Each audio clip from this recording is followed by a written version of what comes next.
Greetings, everyone. Welcome to the Sankofa University YouTube channel. It is a channel that is aimed towards inspiring, educating, and uplifting people of the African diaspora. I'm your host, Ama, coming to you live. It's been a while since I posted something on here, but today I have a very special guest, and I have the honor to interview Nana Amoako Yiadom Gyata. Did I get it right? Yay! He is a chief in from Ghana, West Africa. He is the Fihan Krahene, specifically of the Agogo Traditional Council in Ghana, and also he is the president of the Ghana USA Traditional and Cultural um, Diaspora Council. So thank you so much, Nana, for coming on to the show. I do appreciate you being here. I know that as a chief, you have many responsibilities that you have to attend to. So thank you once again for your time coming on to the show, taking this time out to just educate our audience and just giving us that information as a chief and as a respected elder in our community. So, Madase Pa. Madase. Midase, I'm humbled to be here. Um, you say I have a lot of responsibilities. Well, this is the responsibility. Is I won't say educate, but be available. May I say, be available to our people. It doesn't matter where they're from in Africa. Let me make that clear. A lot of people say, "Well, you're Ghanaian." Look, we're talking about Ama Africa. I'm using your name for Mama. We're talking about Ama Africa. That's the Pan African viewpoint. Yeah, you could be from where I'm at in Lafayette, Louisiana, but just because I'm here doesn't mean I don't think about somebody in Pennsylvania, in the U.S. And that's another thing within and of itself that we probably will get into. Uh, being is that sometimes people think they're an island unto themselves in Africa. I'm from Rwanda.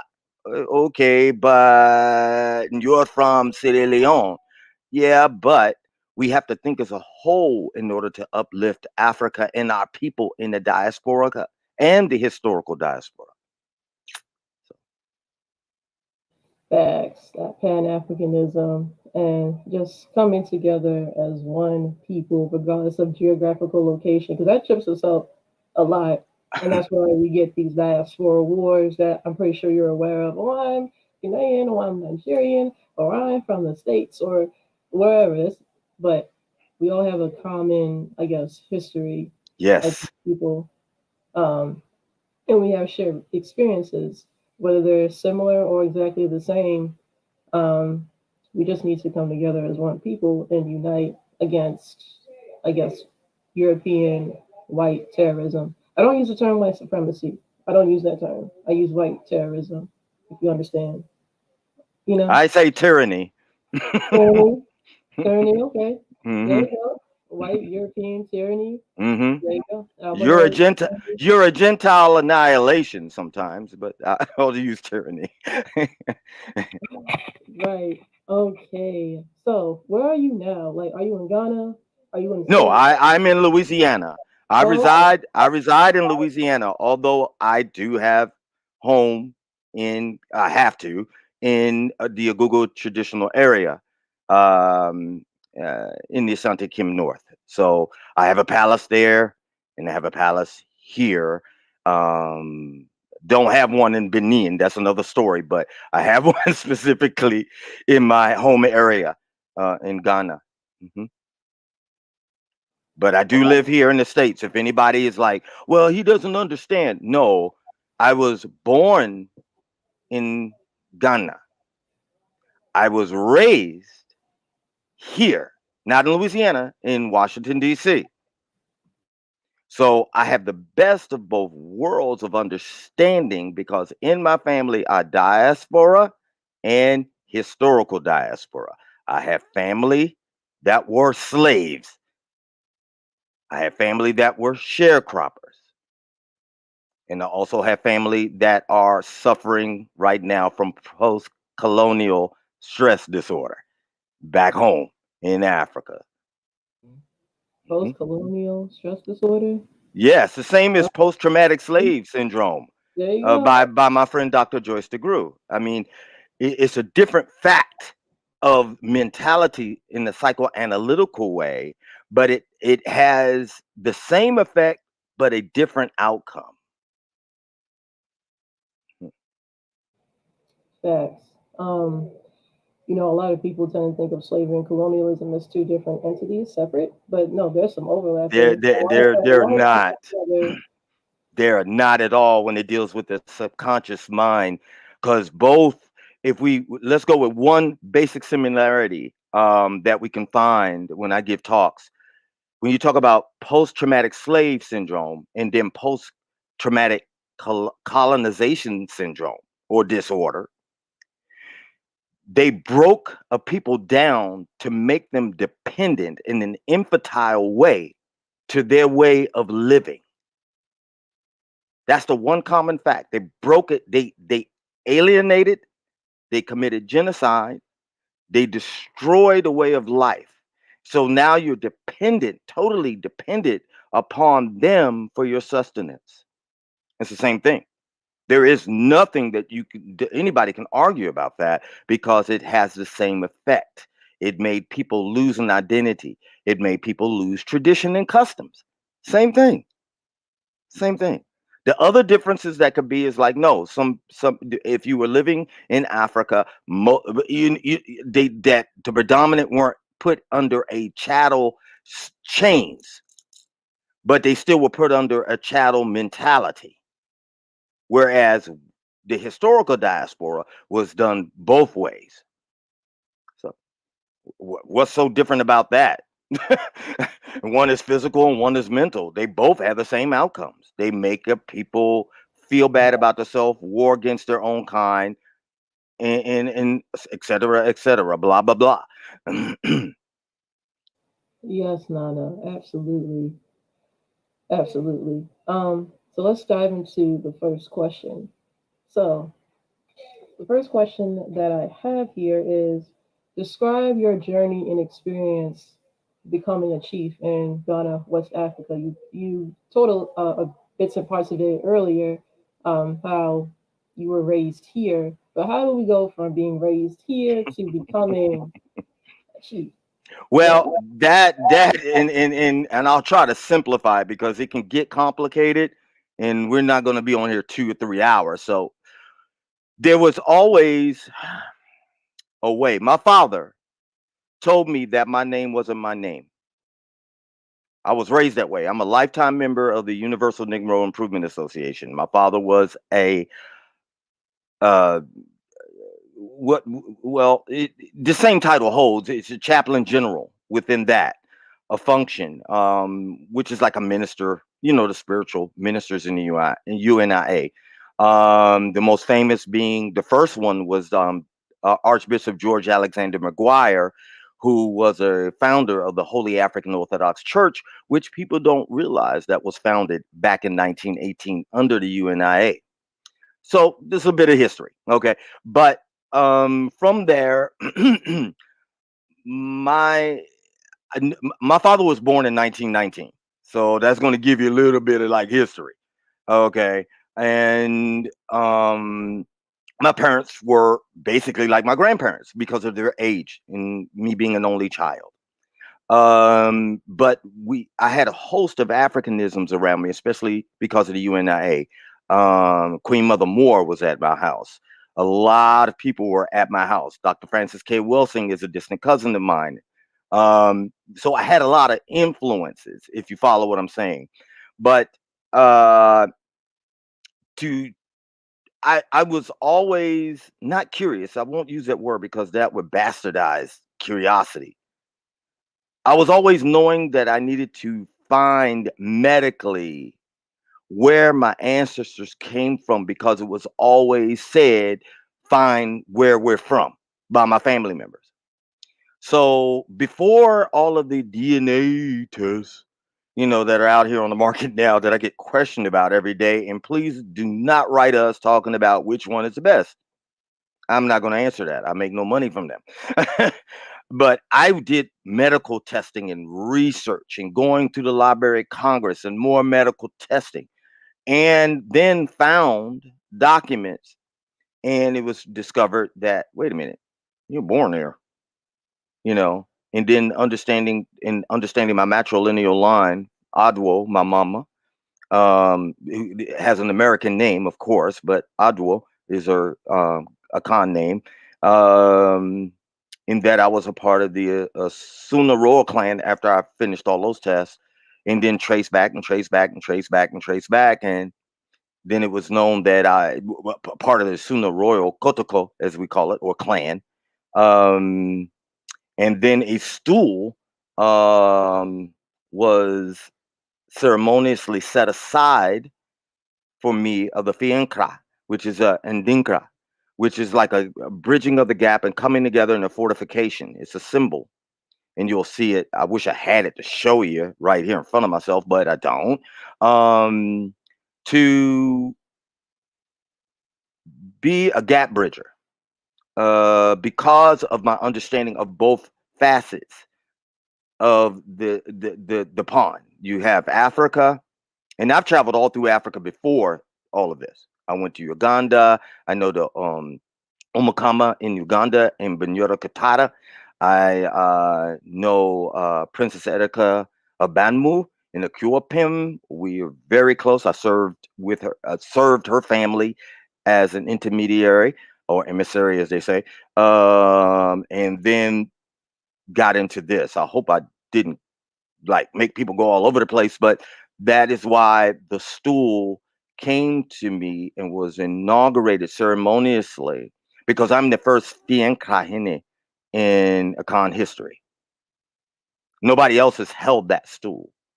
And Wow. so it was an honor to find that out from and I have to send greetings. Excuse me, please forgive me. I have to extend greetings to you from the Omahini, Nana Kuko Sapan, our paramount chief or king in the Ogogo traditional area, and all Nananum, the royal that sit there. So I needed to say that too, because I was told that I needed to say that and almost forgot. So everyone, greetings from Ogogo traditional area in the Sante Akim North, Ghana. But that's how that came about. And I think I shared with you, Amma, correct me if I'm wrong, the Royal Coronation, as it's called, an installment video that's on YouTube. Yes, you did share that with me, Okay, actually. okay. And so a lot of people can actually feel as though they're there. They find that along, and they can go to Ghana USA Traditional Culture Council Diaspora on YouTube. They can find it that way, and they'll see Fee and Cry in it, and just go to their video. They can look at it and feel as though they're part of the ceremony. And that's, I'm not a big person on social media. I've written books on marketing. I have a background, a very extensive education background in business consulting. But I don't do a lot of social media. But I was told that that must be done, especially by the ancestors, to let people feel, to see what something like that is, because a lot of people will go as tourists and be a part of ceremonies, but it's different being at an actual installment. The spirit is a little bit different. Not taking away from any other ceremony, but that ceremony is a lot different and a lot more lengthier and exhausting, because that went on for from early in the morning to like uh 11 o'clock at night. Yeah, Wow. it's an all day thing, and then the preparation for it is over a week's time. So just when they see the video, that isn't everything that I've been done in the sacrifices and the going into the woods with the spirits or the ancestors, and it's more to it than just that day. So it's exhausting. I hope that answered the question somewhat. You answered the question beautifully Okay. and extensively. Mhm. Thank you. But yeah, so I'll definitely I'll go back and look at our messages so I can put that link to the video Okay. in the description. Mhm. Just so people can see, like, this is a very like it's. it looks very transformative, like a huge milestone. Like, you're now a chief of these people, and you have spiritual and cultural responsibilities. Yeah. Um, which brings me to my next question: is like what um, like I guess how I put this, like describe some of the responsibilities and challenges that you face as a chief. Okay, I'll go with the challenges first. Here in America, we deal with a term that our counterparts in another genetic group, I'm not going to use a different name, but I'll say another genetic group have adopted, called being woke. And our Caucasian counterparts in the human race have adopted that term. It's now political now. Well, woke people, woke. Well, the challenge of being a chief, the challenge of being spiritual too, is finding people who think that they're woke, but not truly awakened. They have a likeness of being awoke, and they know just enough. The internet has perpetuated this syndrome. Internet has perpetuated this syndrome, just like TV did when it was first let into the sphere here on Earth. And it's so much information, and it's so much, and sometimes the information is miscombobulated. I'll use that term. And you'll think you're studying one thing and you're actually studying another one, and it's just so much information it becomes either overwhelming or misplaced. That's one of the challenges, because a lot of people think they know. A lot of people think that just because they've gone, and I'm not taking anything away, I need to preempt this thing. Just because you've gone someplace in Africa, what was your intent? You might have visited, but did Africa imprint you? You can feel a vibration. I hear people tell me all the time, "Oh, I went there and it was such a vibe." Yeah, but did that vibe stay within your spirit being? That's one of the challenges that I face. And some people say it's ignorance. No, it's not ignorant. It's just that we have gotten certain freedoms as humans.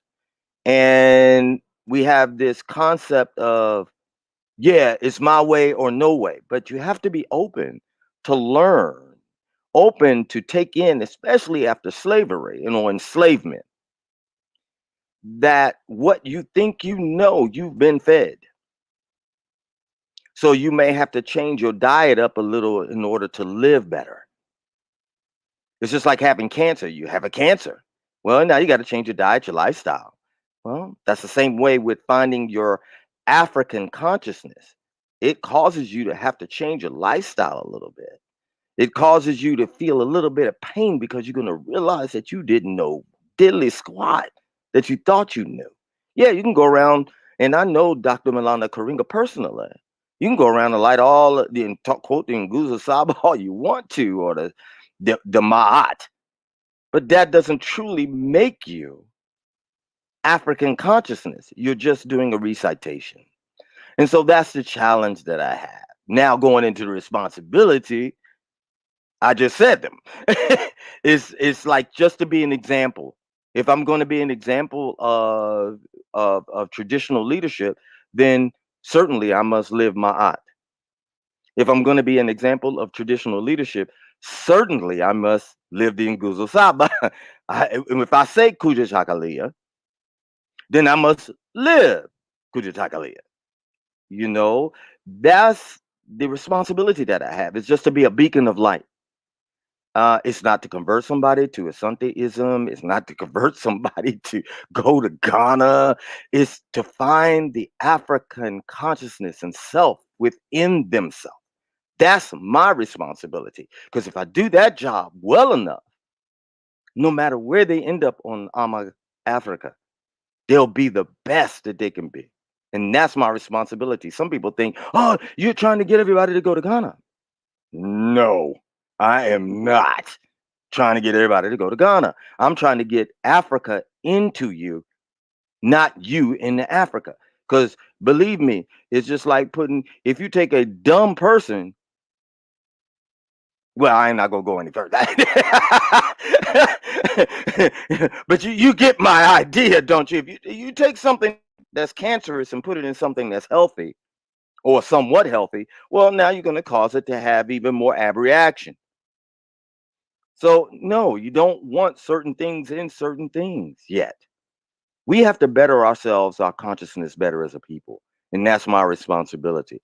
And to understand that people, not everybody is going to agree with me, and I don't want anybody to agree with me. No, that's not why I'm here. I'm just here to be a beacon of light for advisement or advice. How whatever you do with it now is on you, and it's all for me. So that's really, in a nutshell, my responsibility is to be a beacon of light and a ray of hope. That Africa does love us. Notice I didn't say just Ghana. Africa does love us, but you must love yourself in order for Africa to love you. Just like being married. How are you going to love yourself and try to be married to somebody? You're not going to love them because you don't love yourself. Amen. Absolutely. It all starts within. Like, Hmm. it's not just regurgitating or reciting, I guess, like African principles and culture. It's internalizing that information and putting it to use. Oh, yeah. I'll say something that might make you laugh. Have you ever seen a pig in the dashiki? No. Oh, no, I haven't. I haven't. And you still don't want to. You follow what I'm going with that metaphor. It's just like you can't put a new clothing on an old vessel. You got to have a consciousness. I can sit up here and wear this great looking expensive royal fugu, but if I don't have it in my heart, then I don't want to get emotional, then it's not really true. If your why doesn't make you cry, then you don't need to be doing it.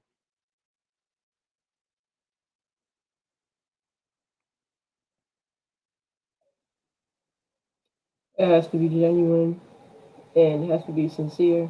Yes. You don't.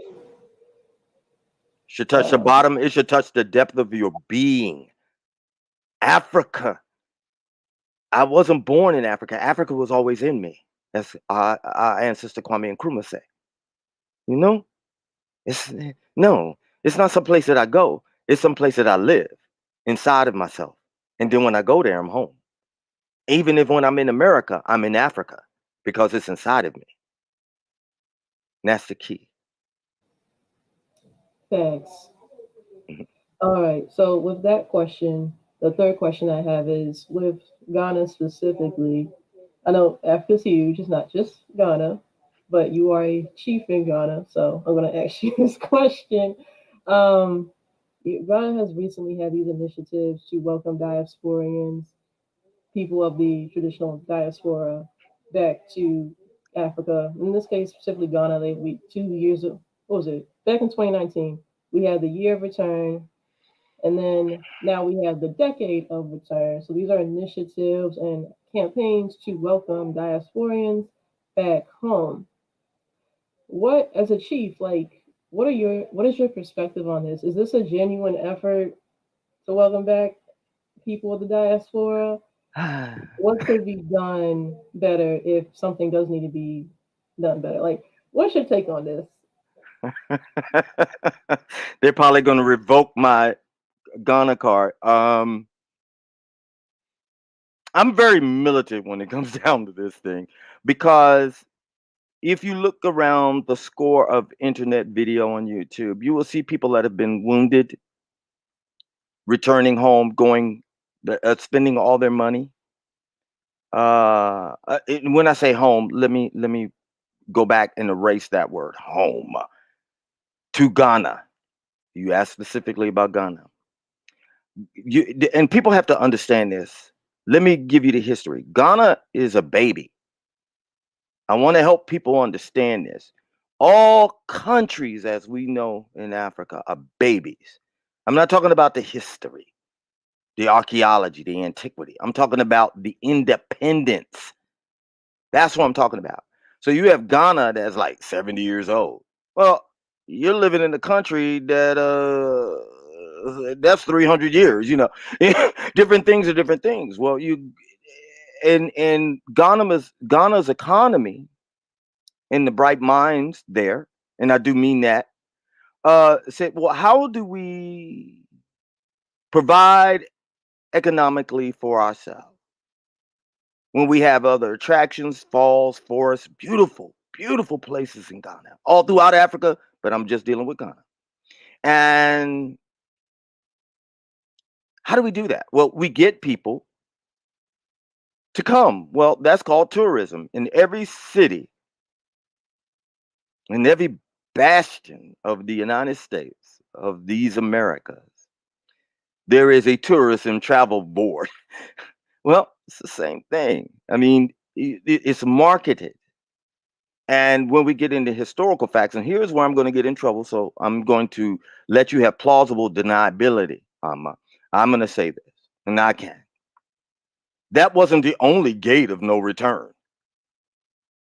There's one in Alada, Benin, with Dahomey and Alada in one of the places. There's one in Senegal. There's one in here. Slave trade happened eastwardly and westwardly through the Arab conquest and onset, and through Portuguese and Spanish, and then the British. There are many gates of no return. We even have gates of no return in Aruba, Antigua. That's Caribbean. So they were the first to jump on that and say, how can we attract dollars? And I'm just being real. How can we attract dollars? Well, the year of the return. Well, that's a great tourism adage, but were you ready for the return of wounded people? Were you ready to make apologies for allowing you to be a participant in the Holocaust? That's what it is. See, other people had a Holocaust, we had a hell of a cost, a Holocaust.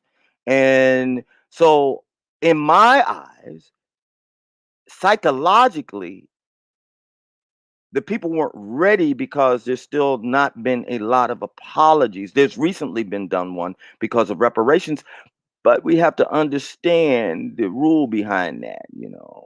And we have to open our hands up because you can't take the historical diaspora whose families have been snatched, their ancestors have been wounded and raped. And then when they come, you charge them one amount to sleep in a hotel and charge other people differently. You can't do that. You can't, because everybody was not a Khan. They might have been Iwe. They might have been Hausa. Hmm.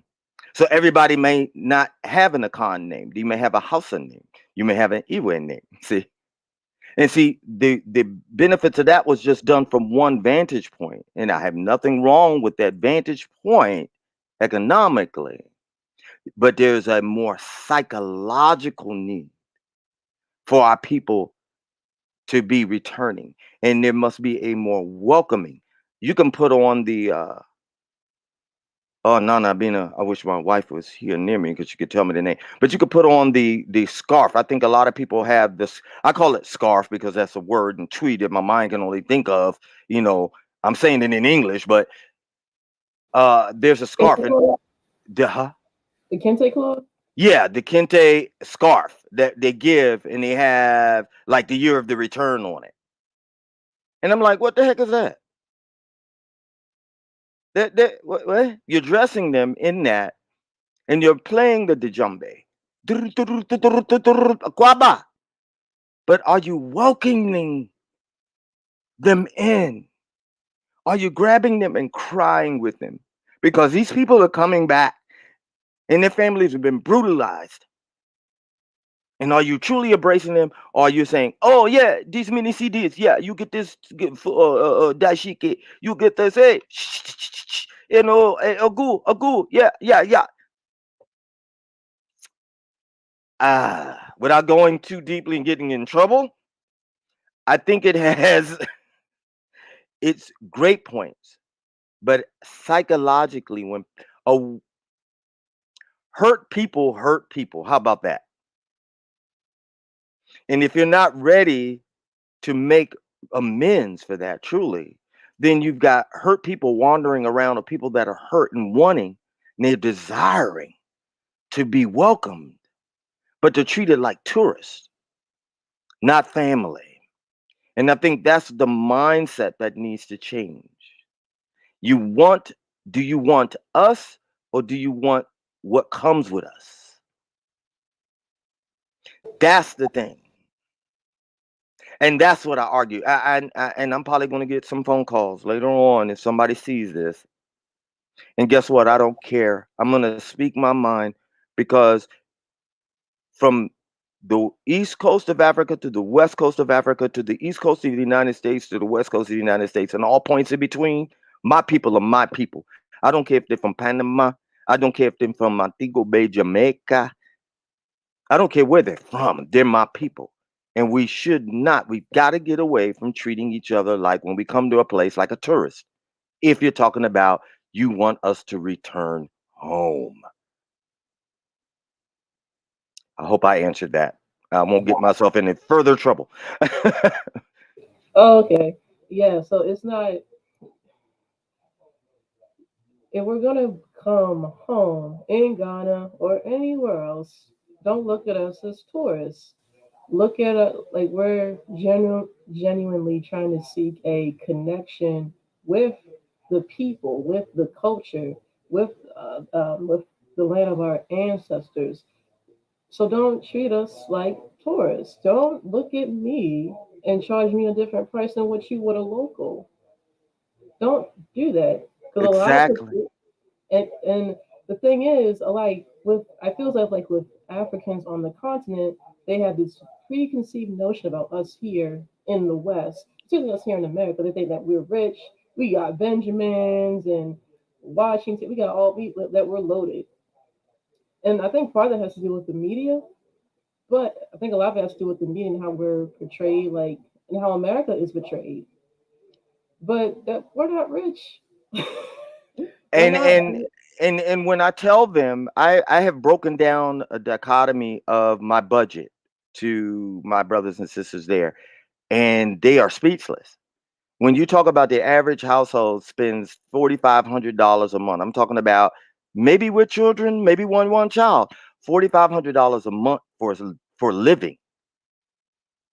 And then I equate that to the Ghana CD. They go like, "Oh," and I'm like, "Yeah, you don't understand. My family is there, and I talk to them daily, daily, and they're like, inflation. I'm like, okay, you see your inflation, but let me tell you about our inflation here. A loaf of bread was $1.89 pre-COVID. Now it's $5.49.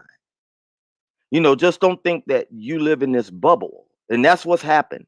Colonization has made people live in bubbles, and and I see you, Darnell. That's a great statement. Yes, and I agree with you, Darnell. Very well said, sir. Um, it's living in a bubble, and a lot of people, not just Ghana, but in Africa, in certain places, it's like, okay, you don't know anything about us because your educational system is colonized. It doesn't think outside of that because you don't know anything about Mary White Edelman or anybody over here. You just know about your people, Ya Santewa. But you have nothing about the people that struggled here, Ida B. Wells. You have nothing. The only reason why they know about the ancestor W.B. Du Bois is because he's buried there. That's the only reason. But you start talking to them about certain things, they get lost because they have no idea. It's just that when you get to the West. Now, let me share this with you. I have a family member, my royal brother, Nana Yiadom Gyata. And he lives in Udine, Italy. And because he lives there, people think that he's rich because the euro is more than the dollar. I'm not going to tell you his occupation. He don't have it like that. Let's just say it in the street way. He don't have it like that. Okay.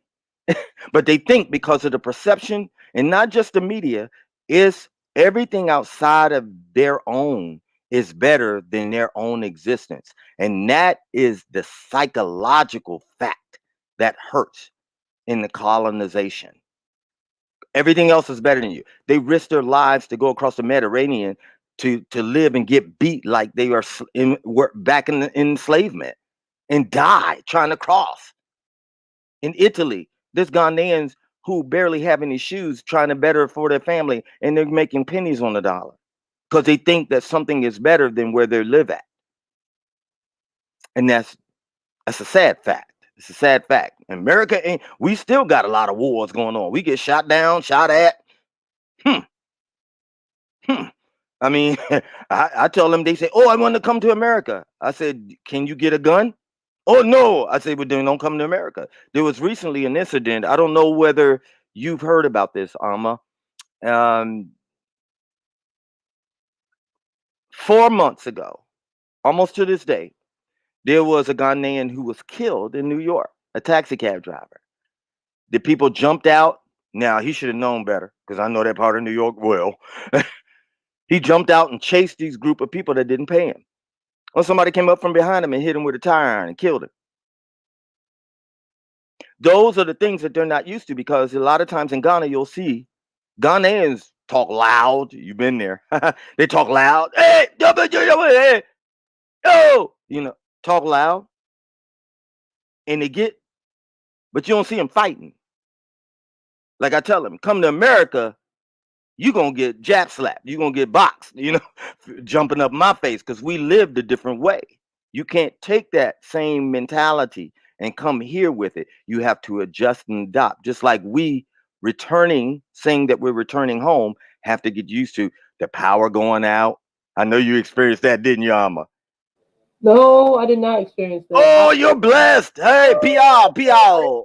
Yeah, because I was in hotels during my Had the stay. generator. Aha. See, you need to go into my village where the power go out, stay out for 2 days. There may not be some run water where you go. That's why I tell everybody. People say, I'm going to buy property and I'm going to move to Ghana. I'm like, okay, there's no air conditioning sometimes. The power goes out. Some people defecate on the beaches in there. I'm just being real. They go like, what? I'm like, yeah, you're going to have to get used to a certain lifestyle. And if you like certain things, well, I'm going to get them when it's not that easy. Remember, Ghana is a newborn, basically, compared to where we live at, where we have, like, I have 3 cell phones. This is just 2. The other one is for Ghana. They have 3 cell phones there, but their stuff is pay as you go.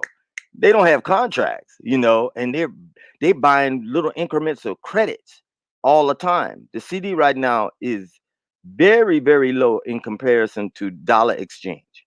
Throughout all of West Africa, you will find that the Leon is very diminished compared to the US dollar. You can go over there and live like a king, but you can also, king and queen, but you can also go broke there real quick because they will charge you one price and it'll be overinflated.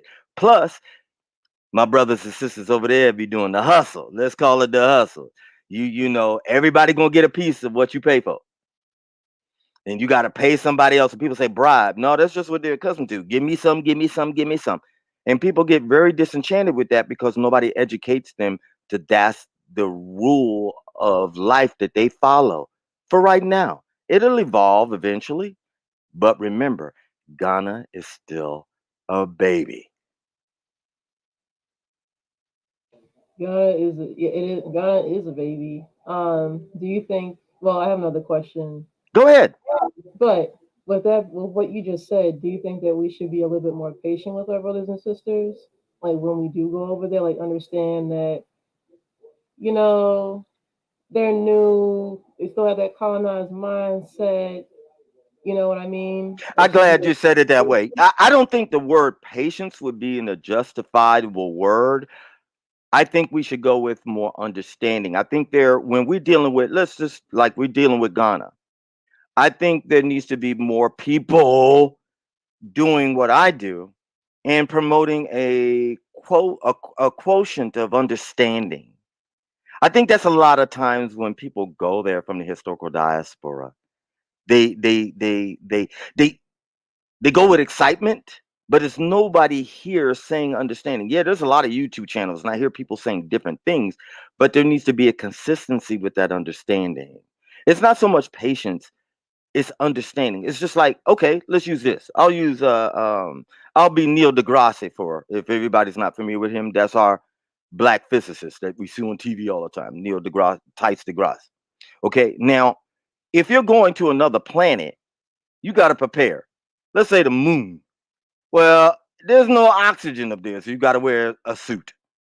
There is no food that grows on the moon that you can eat, so you got to take your food. I'm going somewhere with that because a lot of times people get over there and get kike, fufu. That's a lot of starch for an American, and you might be a vegan. There are vegan places now in Ghana, and you know there's a different. They eat a lot of stews. They eat a lot of dried fish. Well, if you're not ready for that and you're looking for a McDonald's hamburger, good luck with that. Our hamburgers in Ghana don't taste the same. They're not the same. So good luck. Don't be talking about no ribs in Ghana.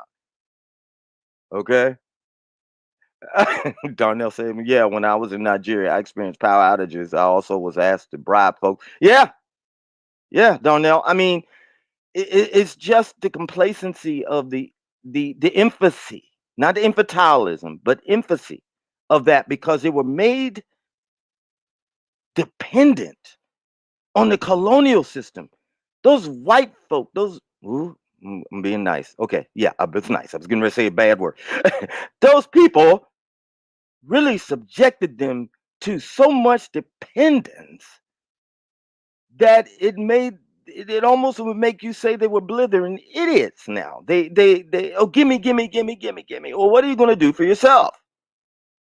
And we have to understand that and not tolerate it. That's not, please don't get me wrong, anybody. I'm not saying tolerate it, but I'm also saying don't cuss them out either. Let's not go over there with the hood now and be like, yeah, y'all MFs. No, stop. Don't do that. Don't do that. What I'm saying is that there needs to be more understanding of where they're at. And a lot of times people go over there, and this is the other way. People go over there. Oh, I'm going over there, and I got on my dashige, I got on my fugu, and I'm going over there, and they're welcoming me. No, they're not. There's a process. Alma, you've been through it. There's a process. There's a welcoming process. In that naming ceremony, you become a part of, depends, you become a part of a clan or family. Somebody welcomes you in. There's a process. There's a tradition, just like we used to have. You couldn't just come into an African descent family during certain period of times. This was before the 80s and 90s. You couldn't just come into the family. They had to welcome you in. You had to be sized up the same way as in Africa. You just not. You'll come there. They'll, man, a kwaba. You're welcome. They'll let you eat. But welcoming you in is a different thing. And there's a tribute. Like when I grew up, when we went to relatives' house, my parents always took something, food or something like that. That's a tribute. That's where we get it from. It's Africa. Well, it's the same thing in Africa. There's a tribute given. And then that tribute begats something else in return for that tribute. And then it's a process. And we have to be taught those customs and traditions. So, Absolutely.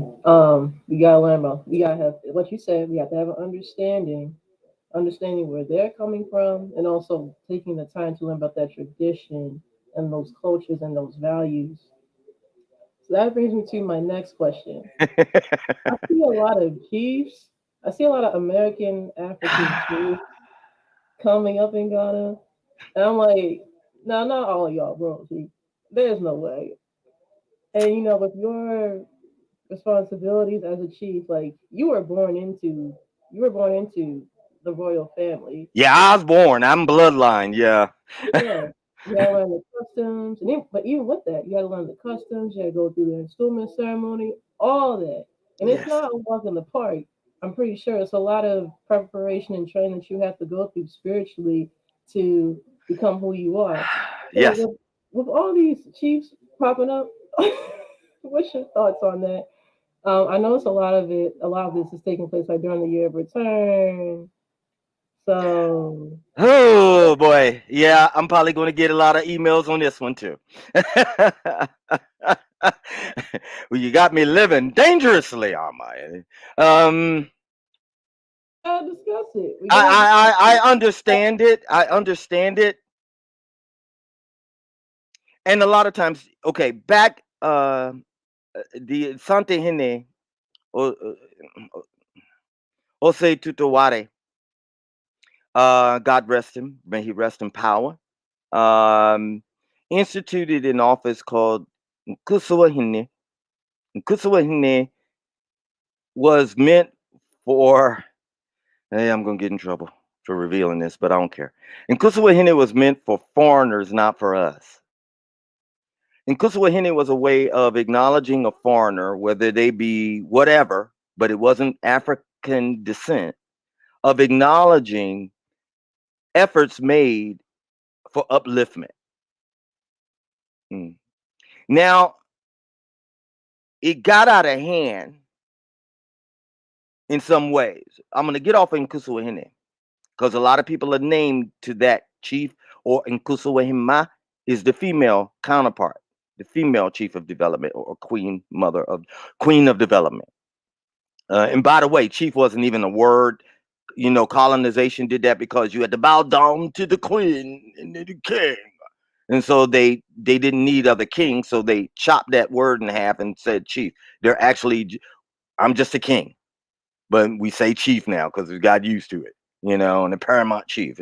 No, they're paramount king. They're over a state, and I'm over a division of that state.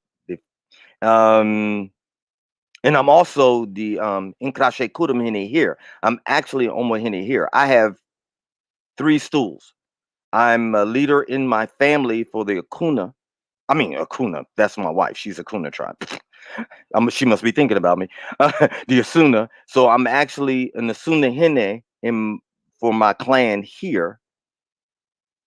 Then I'm Inkrashe Kudum Hine because we have a baby mama Inkrashe Kudum that welcomes anybody that feels, and it doesn't matter whether it's Ghanaian, but it welcomes anybody into, sorry, a baby mama Inkrashe Kudum, because you might have asked that later on, means Africa encouragement, village or town. So I'm the ruling elder of that. So that's why I have Inkrashe Kudum Hine. But home, I'm Fi Inkrahine. And what happens, to get back to it, the well intent of people, we see people coming back. And then let's just say, you've seen the pictures of Akutuase. I've sent you, right, Amma? The school that was named after me? Okay. Well, the school was in a mess. So we refurbished it. Well, I didn't need to be, I'm already feeling crying there, so they didn't need to do anything with me. That's a part of my responsibility. And we still have more to do with the school and the widows and orphans coming up for the holiday season. That's part of my responsibility. I didn't throw that in there. Um, well, they see this person, and you alluded to it. They think we got cheddar, as they say in the rap songs, cheddar cheese. What's that? Greens, beans, pork and beans, whatever that song was. They think we have that. And then they get somebody over there and say, oh, you can help with development. So now we're going to make you a chief. Well, a lot of those people that you see now, there's some very good brothers, and I know who they are, and there's some very good sisters, and I know who they are. Let me say that. And they've been made this, and they're really making some effort. They're not having the best of luck, but they're making some effort because every little bit helps, wherever you are. And I applaud their effort, and I love it, and I pray for them. But when you start making all these different things, well, you must be there. There's a right of adoption. So let me go here. This is very ceremonious, and you could be adopted into a blood lineage and da da da da da, and then installed. That's a long ceremony. Um, it's long. Um, Not longer than the one I went through, but long. And then they can install you. Well, half of those people, they don't understand the customs and traditions, and they're going back home. And I'm just making up a name now. I'm not going to call an actual stew name, but bless up a henne. They're the bless up a hene. And I'm not making light of it. I'm just using the name that where I won't call out something sacred because the stools are ancestral. They're ancestral. Those stew rooms, you go in there and the power and the divinity that are in those stew rooms of past ancestors who have passed and transitioned on those stools. If I know people are more familiar with Wakanda, so I use that ancestral tree. That's what that stool room is like. Where all the ancestors together. And there's some power in that room. You just don't go in there lightly. It'll knock you flat on your butt. And I've been in them, of course. And um there's a lot of secrecy. And I would dare say that the people that are made chiefs, that they need to do more. I'm not talking about the people that are made. I'm talking about the people that are making them need to do more as far as guiding them into the customs and traditions and even the spirituality. And a lot of times, and I'm going to go here and I hope and I pray that I'm not offending anyone. The spirituality of a stool is not Christian, or as some people say, Christian. It's not. It has a very ancient tone to it. I was trying to think of a word. And it is sacred, and it's I can't even find the words in English to even say it, but it's sacred. And to just make somebody a chief because you feel that they're going to bring in money or bring in public relations so people can do tourism. Nah, I'm sorry. You either gonna live for the people or die for the people, and you lay down your life. My oath was very. I have to die for my people. When at the end it says, "I will die for my people," not just Asuna, not my clan, but to all those people there in the Gugu. I have to lay down my life for them. That's serious. I take that serious, because I'm not just gonna lay down my life for anybody. So it's deeper. It's deeper. And maybe one day there will be a class. I hope nobody calls me to conduct it, but maybe maybe there will be a class that maybe will be instituted for people that become that, to help them understand what they walked into. And a lot of times people take these installments and they don't know. And I know one case, and I will say this: be wary, because you're now obligated. They will call you and ask you for money. I'm just being real. They will ask you. I'm just being blunt. They're gonna ask you because that's a part of your responsibility. So if you're not ready to give up on your cheese, don't sit down or bend your knees. How about that for a rhyme? I like the rhyme. Mhm. Not yeah, it's a huge responsibility, and not everyone's made to be a chief. Uh, a chief, so-called chief. Not everyone's made for that leadership position. So it is super important that, like, this is a very spiritual process. It's not easy, right? This is Mm-mm. a huge, exactly. It's a lot of duties and responsibilities. So for the people who are making these people in these leadership roles, you gotta know what you're doing, and not just for money, um, not just for development, but like this, you're kind of like the cultural and spiritual weight of a people. You have to treat it as such. It's not a light position. And I use it as the same way as this. You are making ministers or deacons. Let's just use a word that people is most common in our Western mind. You are saying, go out and preach the gospel of African consciousness. Uh, okay. Well, what if they're not conscious? And they just came there, and now you're like, oh, they're spending a lot of money. Let's make them a chief or a queen mother. And it's like, oh, and those people, and then people, I know the stories because people don't return. They don't come back. They don't help. And they've got these titles, and they're in America and say, I was chief Baba Laba Baba Woo Woo. And I'm just like, okay. I know somebody personally that said, yeah, I went to Ghana, and they stay here in Louisiana. Know them personally.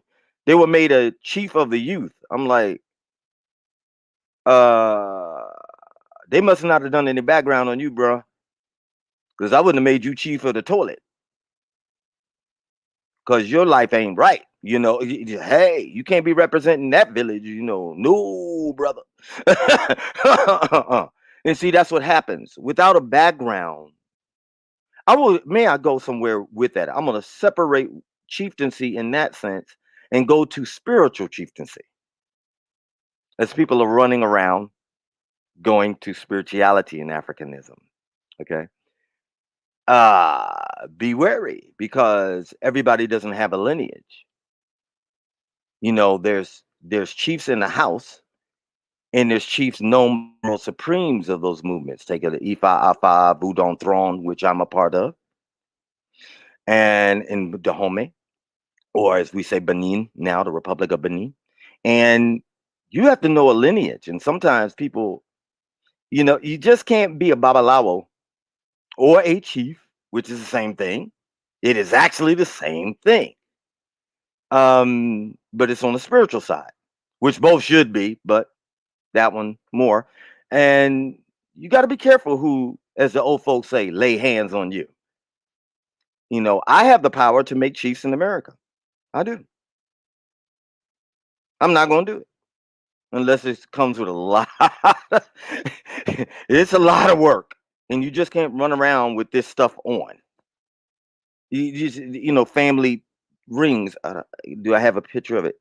There it is, somewhere in there. Dakari in my other ring. You can't run around with this stuff and just wear it.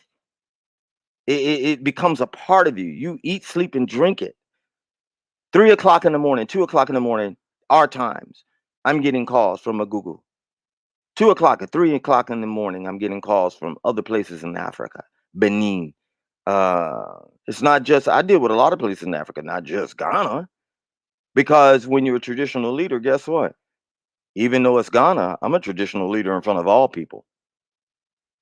So that's part of that responsibility. And it must, like you're saying, it needs to be taken, and it should be taken, not with a grain of salt, but with a full measure of our spirit being. Absolutely. Um, Thank you so much for your input on that, because that was a question that I was having. I see articles of people becoming like being these leadership roles, and I'm like, wait a minute, not all y'all are royalty. And based on your story and what I've seen, like this isn't something taken lightly. No. This is a 24/7, 365 responsibility. It doesn't end as soon as you leave. It's a title that you bear and can be taken away from you. You Depending on can be distilled. Yes, very good point. You can be distilled. There's a ceremony to distill you. It takes a lot of chickens, sometime a ram, or a sheep, or a goat. But you can be distilled very quickly. And sometimes the way they do those of African descent here, if they don't hear from you, it's called giving of your stool. They'll give it away. They won't even think about you anymore. Won't even talk to you. There's a lot of people that live in America right now that they think they have that name, but they don't have a stool anymore because it's been given away. So it happens. It happens, and I'm glad that you're aware of that, Alma. And I hope a lot of people become aware of that. Be wary, be very wary of people wanting to just throw a stool at you, because that means that they expect something of you and they demand something of you. But it's not only they; it's Oyokopon or Almighty God or Jianyami or Sasaya. You know, any names that you're going to use of the Akan cosmology, that's expected of you. You're not just serving man, you're serving the ancestors and the almighties.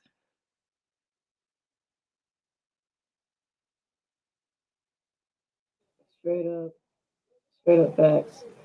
Okay, so I think that we answered these questions already. The From the advice for the Africans, first timers. yeah, I did, well, there is a part. Yeah, we did answer that. Um, I may add to this: seek out knowledgeable people or knowledgeable person. It doesn't have to be me, but you can test when you start asking. You got to give them a test, because you don't want to take information from just everybody. Remember, spirits are transferred, and seek out knowledgeable advice. You can read a book, but a book is nothing like somebody who has lived amongst them, who deals with it every day. I wouldn't ask somebody about Germany that has never been to Germany. I wouldn't ask somebody about Czechoslovakia doesn't exist, or Kyrgyzstan. I wouldn't ask somebody about Kyrgyzstan or Lebanon that is not Lebanese or never lived there, because they wouldn't be able to give me. If you're a tourist, how can I talk to a tourist about Ghana? They won't know because they've never been in the rural villages. They've never slept on the ground. They've never boo-booed in the trench. You know, come on. I mean, we're seeking, and then don't. I'm not disgusted. Not one word have I said about Ghana's. Oh, it's crap. Nobody has heard me say that. It's not. And so why take the advice of somebody who's angry about it? That's going to give you an angry spirit. So you're automatically going to go into it with an angry spirit. So that's not going to be any good. Remember, spirits are transferred. So that's my advice for a first time. Just in all your getting understanding, and the best way to do that is to immerse yourself before you get there and learn some basic Twi words. Aquaba is not just for welcome; it is used for your welcome. Agu. There's certain expressions, there's certain inflections. You'll hear a lot of you know, yo, you'll hear a lot of that. You've heard that, and you'll hear a lot of different things like that in the guttural language, and learn some of the basic phrases. Midase pa, and sure, and learn the phrases and why they're connected. There's a brother on the internet. He's a very good brother. I haven't met him, but I've talked to him, and his name is Yao, and Yao has learned a con. That's not, I don't make any money off of him, but learn a con. And he's very good in linguistics to teach basic con words. Now, or Twi. Now, let me say this. If you go to a certain part of Ghana, there's two different Twis. There's Twi, Ashanti Twi, and then there's a Cuapim Twi. They sound a little bit alike, but they're a little bit different. So you have to always understand where you're going. If you're going to the Volta region, yeah, you might hear some Twi, but you're going to hear Iwe. So you have to be led of your spirit where you want to be, what feels like it's calling you. It's just like in spirituality. Everybody may not be called to Santeria. Everybody may not be called to Haitian Voodoo. Everybody may not be called to Ifa or Afa. Everybody may not be called to Voodoo Tron, Kepta Dika Alafia. You have to be led by your spirit self, and it will yearn you, it will pull you, and you can't let it go. And I promise you, if you spend time being still and being quiet, and turn off the TV and turn off the telephone, turn off YouTube, and you actually allow the ancestors to guide you, they will speak. So that's my advice uh, to people that want to go the first time. And don't just lock yourself into Ghana, please. Africa has 54 countries. During their 55. Ghana is not the only place you can go. Oh my God. That's like people telling me, how far you been? I've been to Longview, Texas. And I'm like, Longview, Texas is just 3 hours away from Louisiana. You go further than that, please. Never been out the state, but think they know everything. See? The facts. I like how you mentioned like learning the language because that's something that I did with my first time I went to Ghana. Yes. I made some mistakes, but we're getting there. That's part of the process. And it helps, like mend that relationship. It was like, oh, you took the time to learn the language, which is not easy, but it's not No, easy. it's not. Chui is like, and if you notice a difference linguistically, and I'm a professor with Logos University, so I do a lot with anthropology and education. And linguistically, if you learn Twi, you basically can learn Mandarin Chinese. You can. gets the same phonetic and guttural, you know. And a lot of people say, "Well, you speak a lot of languages." Well, I mean, my base language is this broken up English, and then Chui, and then French, and then Dutch, and then Japanese. And I speak various languages in Arabic, but um, once you learn Twi, you can learn any language you want. I'm glad to hear that. Yeah, Yeah. I do need to brush up on my tree though. Because I Well, wanted to it's not say, like you have to speak everybody to speak it to every day, Alma. I mean, you go to your job and it's like you're not going, hey, you know. Nobody speaks Twi at your job if I'm correct, right? no, So I mean, no, no, no, no, no, no. I did my job. Nobody. And that's one of the horrible things about being in the historical diaspora. I mean, Yoruban language, and that's why a lot of people do feel a kindred with Ifa, because Yorubians were brought here during the last phase, of enslavement. So it was a large part, and they actually took oaths to keep their customs going. That's why the Gullah Geechee and my queen over there. Oh, I need to call her. That just reminded me. I need to call her in South Carolina because I need to check on her. That's why the Gullah has their culture so intact and they could trace it to Creole in Sierra Leone. You know, because they made vows to not let the culture die, and that others got immersed. Bantu languages got immersed in the Twi and got immersed into that, and it just got a mixoplex because of what they did to us. And so you won't, and then you will find that Ghanaians and a lot of people stay in their little groupings. So you have to get into it, and that's one of my responsibilities too, because there's a lot of associations in North America. The Ga, the Iwe, the this, and I have inroads into those, and so I keep in touch with them. And somebody may feel like, oh, I'm more prone to the Iwe. Okay, I'm sending you over there to them because hey, and they're gonna totally immerse you in it. And it's better. You know how it works in Ghana. You've been there. A phone call from me is better than you trying to bust in by yourself because they gonna be like, "Who are you?" Hey, you don't know you.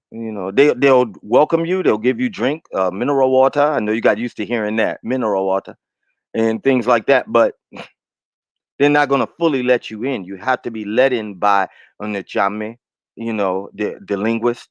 They announce the reason why you're there. You pay a tribute, and then blah blah blah. That's that process. So that's what I'm here for.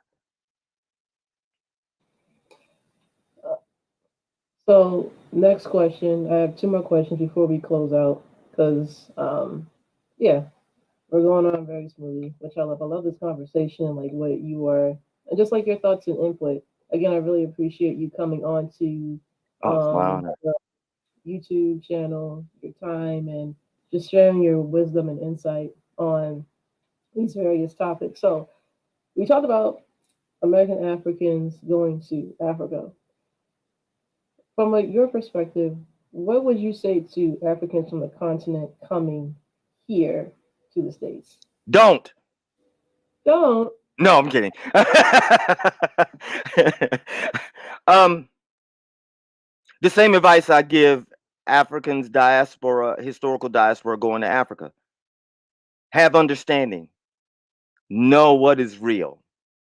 Don't come here with the expectation that you're gonna get paid, man. We're gonna get paid. We come to America and have all these freedoms. No. Understand and have respect for the customs and traditions, although ours are very loose. Our customs and traditions here as a historical diaspora is very loose. Depending on where you go, there's a different set of customs. It's just like Africa. Because depending on where you go, there's a different type of way of doing things, but they're basically the same.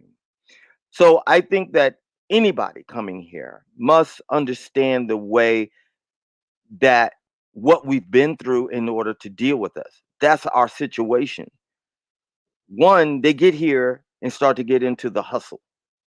Okay. They come here and realize that you can't come here with a certain type of education and expect the same thing that we've been striving for hundreds and hundreds of years. You know,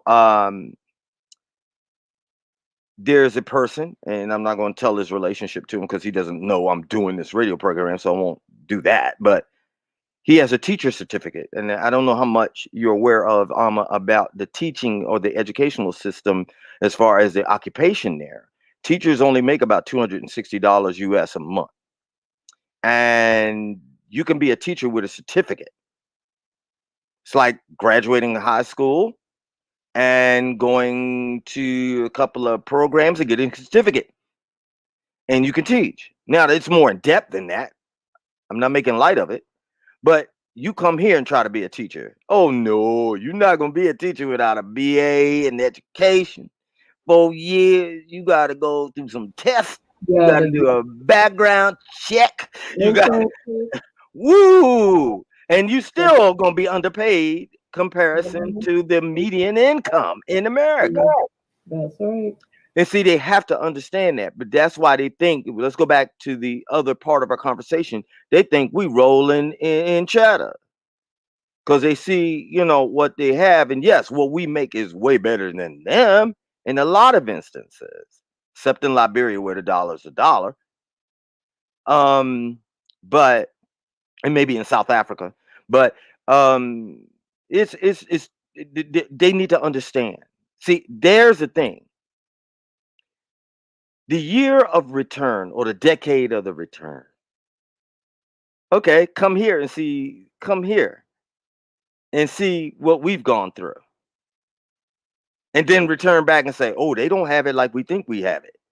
Like they don't have it like we think."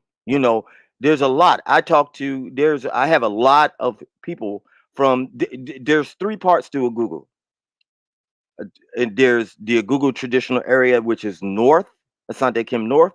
Then there's central, and then there's south. The South has a paramount king, the Central has a paramount king, and the North, where I'm from, has a paramount king. Okay. Now, I talk to people from all those areas that live in America, mostly on the East Coast, and they like, when I got here, oh my God, I didn't know what blacks was going through. Oh my God. See, they get surprised because it's not taught. They see the media, and the media makes them feel a certain way about everything, and then they come here with these expectations and they really realize. Now, I'm not saying that America, you can't make it in America. Of course, we could do, when we put our mind to it, we can excel. There's always barriers and systemic racism. We got that. We understand that. But we can do things. We can hustle. Well, when they come here, the hustle is totally different. They've got a lot more obstacles, blatant racism, things that'll hold them down, things that'll shove them in the pockets, and they need to understand that. So any African coming here, get with somebody who's really genuine and find out things. Now, just because, and let me put this caveat here too. Just because I'm saying that, don't get with us and think we're going to take care of you when you come here either. Okay, now, okay? And don't be trying, if there's an African over there and you're watching, don't try to marry Alma thinking that you're going to get to be an American citizen. Yeah, I put that out there. Oh boy. Yeah. Okay? Because we don't need that game either. Yeah. That. I don't. And I do not like that. So I'm giving you a warning now to anybody who thinks that they can use things like that to get to America and become an American citizen. Homie, don't play that, as they used to say on Living Color. We don't have that because that's not great intent. We do things honestly and above board in the spirit of excellence, especially around me. I don't play. And I will tell you about yourself respectfully and lovingly and send you back home packing. And that's what Africans need to do. People can get mad at me. Africans can get mad at me because I'm Africa too. I was born there. But you got to be real. And that's what we need more in our race. Realness can hurt, but if it's done in love, then we'll get over that hurt. And that's all I know. We need to be more honest. We need to be more understanding. We need to be able to work together and realize that everybody can't be a leader. That's the case, we'd all run around and be chiefs. And God knows I wouldn't want that. Everybody be a preacher, and everybody will be this, and everybody be that. Lord Jesus, be happy. That's how we built in all of our what do you call them? Black Wall Streets. Tulsa wasn't the only one. In all of our Black Wall Streets, there were people who owned businesses, and there were people who shopped there. We need that. That's what makes an economy. Not everybody owning a business that don't need it from nobody. So be happy where we're at. And that's the one thing. Don't strive to be a chief or a queen mother or a babalawo. I'm gonna put all of them in there, preacher, whatever, politician. Strive to be African conscious person. Then things will come to you that are destined from the ancestors to come to you. Facts. Exactly. Embrace your unique path. No, I'm not going to stay in someone else's seat if it doesn't belong to me, right? And the thing is, like, again, embracing your own unique path and what you're meant to do. Don't look at somebody else and say, oh, they're a chief. Oh, they're a queen mother. I want to do that. No, it may not be for you. And it's No, okay. don't do that. Please don't do that because you wouldn't like it. Don't do it. You're not gonna like Don't it. do And if you're squeamish about blood, don't try to become a chief or try to get in some of it. these African spiritual traditions because you're gonna see some things that, oh my God, they actually do that kind of stuff. Yeah, you're gonna see that. And Yeah, you have to have a holistic African consciousness to accept what our ancestors have done and that have been handed down for millions, not 100, millions of years. And don't kick it. And don't just because, and please don't go over there trying to save nobody. And yeah, I'm talking to certain people. They got enough Jesus on Trochos. Okay, we got enough Jesus. Come on, man. The colonizers did that on both continents. Don't go over there. Don't go over there and start a church. They got trust me. We they got got enough so churches many in churches. Ghana. Huh? We got I mean, enough. that. Stop, please, please. We need to return back to our African spiritual traditions. And in those spiritual traditions, you can find other ways. You can be a part of whatever religion, but the African fundamental things that are spiritual have been thrown out and demonized. And therefore, we are lost people. We're lost people wandering around in the wilderness of infectious colonization and enslavement still. Absolutely. Without that knowledge of self, we can't move forward as a people. It's like what Marcus Garvey said: the people without knowledge of their history and culture, it's like a tree without roots. Tree's Yes, not gonna last long. It's gonna die. It's gonna fall over as soon as the gush of wind comes. So it is so crucial to understanding who we are as a people and understanding like our culture, our history, and our spiritual systems, and having appreciation for them. You yeah. know. So one last question. Oh, thank you, Darnell. There are more churches than McDonald's in many cities of Africa. There are more churches than McDonald's in the city of Africa. Darnell, you that I'm laughing because of this. I'm gonna say it to you back this way, and I know you'll appreciate this. The church and the kings and queens and conquerors were way more in Africa than Ray Kroc Jr. and Burger King. Yes. Yes. Because Leopold was famous. That was the annihilator of the Congo. And King Leopold said this in a journal, and you can find it. He said, "Oh, don't give the people God. They know God." Talking about us Africans, they know God. Give them Jesus and how docile he was, and you'll have them. Think about that. Give them Jesus, and that'll make them docile. You know why he said that? Because Jesus looked like them in the portraits, and therefore, if they saw them, they would see Jesus. So those are some things and that's the reason why there's so many churches. And let me say this for churches in Africa, they come over here and see your Creflo Dollars and your TD Jakes. Yeah, I'm going here, and people, and they see these prosperity ministers. Well, most of those people that are preaching in churches right now are or former farmers. That's a large staple of what Africa's economy is agriculture. Well, you talk about, man, they can get free money tax free. That's become the new business in Africa. And that's what they do. They'll go around spewing that stuff, and God said, and blah, blah, blah, blah, blah, blah. And they're getting money tax free. Same thing here. It's no different. That's why people think, oh, they did. No, we're the same people, but we do things in a different way, in a different tongue. That's it. Doing the same hustle. Churches here on every corner in America, right? Right there. They're doing every corner in Africa too. So hey, it's no different. Just they hadn't caught up with McDonald's yet. But when they get that money from us going back to the year of return, watch, you're gonna see Burger Kings and McDonald's franchises popping up over there. KFC. Yeah, man, you're gonna see, look, temporary services and all sorts of insurance companies, credit cards. Because the American money, they selling houses now, the middle class economy in, I'm gonna just deal with Ghana. There is no middle class because you're gonna because they're selling things in US dollars. A house, 200,000 US dollars. What? You're once you pay that person for that house, they're a multimillionaire in Ghana. See, that's they're smart.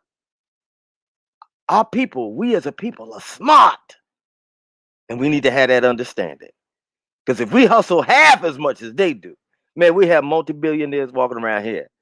We won't have no more Kanye's that lost and walking around Los Angeles with his socks now, talking about Yeezys. You know, talking about he could say anything, bless his heart. Truth, truth spoken, but you got to be careful when you're sleeping in bed with them. Facts. Well, thank you so much, Nana, for coming on to this show Thank once you. again. Thank you. So how can people get more involved in the traditional council, the Diaspora Council? How can people get more involved? And I can type, if I type into the chat, Divine One, won't it show up to everybody in the studio? if you type it in, can you type it in? I think In I the chat? can. Let's see. So Yeah. if I okay, so what you can do, so type it in, and then I can post it on the screen. That's the website. Wait, oh, here it is. hmm That's the website that people can go and look. YouTube channel, I just can't pop that out all of a sudden. I would have to leave the screen to give it to you. I should be able. I wish I could put it in there really Um, quickly. But if you you just can- look up, I could just put the whole name up. Let's do that. Let's see. You see it? Ah, there it is. Yes, I see it. And There you go. let me do it so where they can find it on YouTube. All right, because I would definitely like to get more involved, and I want to go back to Africa, but I'm like, I don't know where to go exactly. I'm still trying to figure that out. But when I do go back to Ghana, I would love to visit a go-go. Oh, you're Definitely. welcome. You're welcome. Just let me know when you go so they won't try to snatch you up and marry you. Uh, I'm not kidding. um, Hey, look, they American women and American men are a treasure. We are, because we know things that they don't know. We can teach them things that they don't know, and they know that. They don't like to admit it, but they know it. And if somebody goes to YouTube and puts this in, if I can spell, Jesus,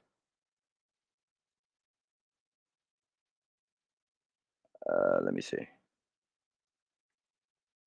There we go. They put this in YouTube. It'll pull up our YouTube channel. Okay. And they'll see everything there. I mean, I'm always, you can find me on Facebook. Um, go by my name. I have two Facebook pages. One has my government name on there because that was a page that was out long ago. So it's still up. I'm not trying to hide, but you will see Nana Amoako Yiadom Gyata on there. On the other one, is just Nana Amoako Yiadom Gyata, Fium Krahine, Google traditional area. You're gonna see a lot of things on there. I don't post pictures of myself. I can tell you that. I don't do that. I put out positive messages. I reinforce people's lives. I'm a very spiritual person and I can be nothing else. Okay. And if you deal with me, I'm going to deal straight up with you. I'm going to be African consciousness with you. And again, it doesn't matter whether you seek Ghana. I just want you to be the best African that you can be and uplift our people. And that's the main point of being a Fian Krahini. And for those, I think I've said this, I'm also a part of Udon Throne in Dahomey, and you may see a different name on there. People can look that up too. Let me put that in the chat so people will know. So if they go to my page or something, um, they won't get thrown off. Mhm. I'll definitely put this information in the description once we end the live. But guys, please go subscribe to the Ghana USA Traditional and Cultural Council on YouTube. A lot of good content information. Also, you can follow them on Facebook. I'm a member, so those who are on Facebook definitely um, check it out and get involved. Yeah, help us, help us. We just want to uplift our people. It doesn't matter whether you ever go to Africa, as long as Africa is in your heart, because we still have stuff to do here for our people in this country. It's not just about uplifting there. We have to uplift our own here. We have a nonprofit here, Konsu Upliftment Foundation. We have a nonprofit there, named the same thing in Ghana. We do a lot, especially for education in our youth and our widows and orphans. And not just there, but in this country too. You know, we don't forget about home here and go home there because we have two homes. We always have as historical diaspora. We have two homes. Regardless of what you think, we have two homes. We're here. There's nothing we can do about it. Yeah, move back if you want to, but you still have a home here. You can still return and uplift our people here because we still need to uplift one another here and never forget that because that's Pan Africanism.